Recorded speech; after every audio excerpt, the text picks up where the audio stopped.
When it comes to spinal stenosis, how are you supposed to train cardio if you keep getting pain and symptoms in your legs and in your low back? In this straight to the point video, I'm going to show you how. Stick around to the end where I give you my number one tip I use for my clients.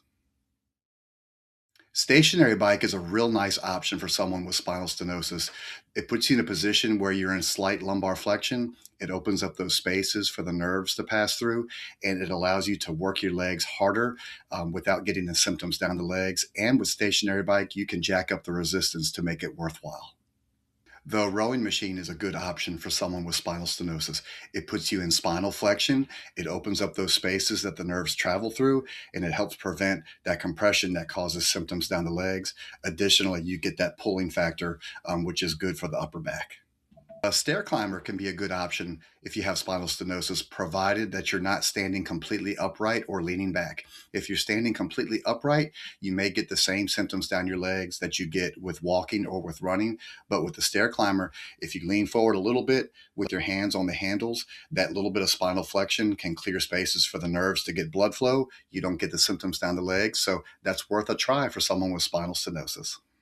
If this video is providing any value to you, please give me a thumbs up and a like and subscribe to my channel so I can keep providing helpful content. Thanks for watching.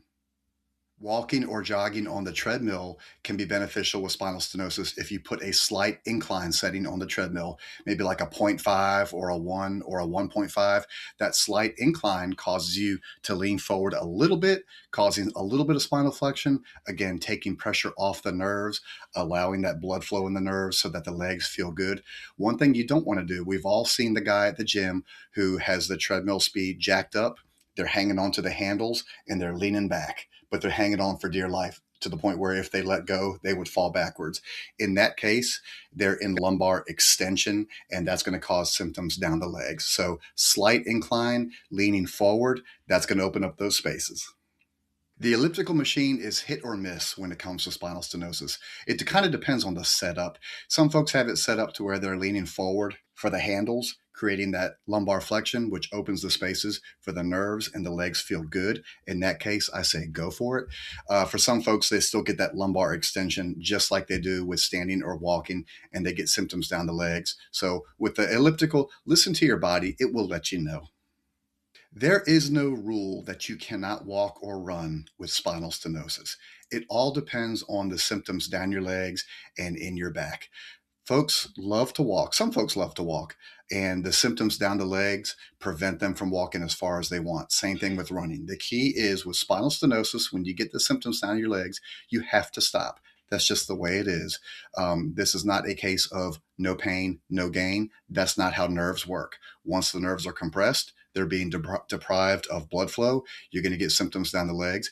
It will not improve until you sit down or lean forward and rest and clear the spaces for those nerves to breathe. So when it comes to walking or running, you can do it. You just have to be able to accept that you might have to take rest breaks to let those legs recover.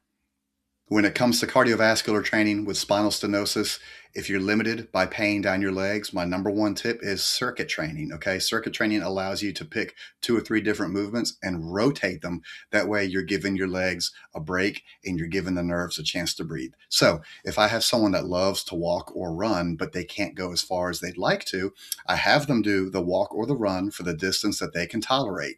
When they start feeling symptoms down the legs, they stop. You do not push through that. You stop and you immediately switch to a different activity that does not create symptoms down the leg. So for example, a stationary bike. A stationary bike is going to give you that lumbar flexion. It's going to open the spaces for the nerves. You're going to feel good in your legs. So I'll have someone alternate walking or jogging for the distance that they can handle. Symptoms hit. Boom, you stop, you go to a stationary bike. You do the stationary bike for a certain period of time. That way you can keep pushing, but you're not getting the symptoms down the legs. Do that for a set amount of time. When you feel better, you go straight back to your walking or jogging. Same thing, walk or jog for the distance you can tolerate. The symptoms hit, boom, you stop. Then you go back to your stationary bike, back and forth, back and forth. That allows you to accumulate more activity. It allows you to train your cardiovascular system without pushing through that pain in your legs. And you can pick any 2 or 3 or 4 exercises and circuit train with them. That way you're increasing the amount of volume of activity. That's the key.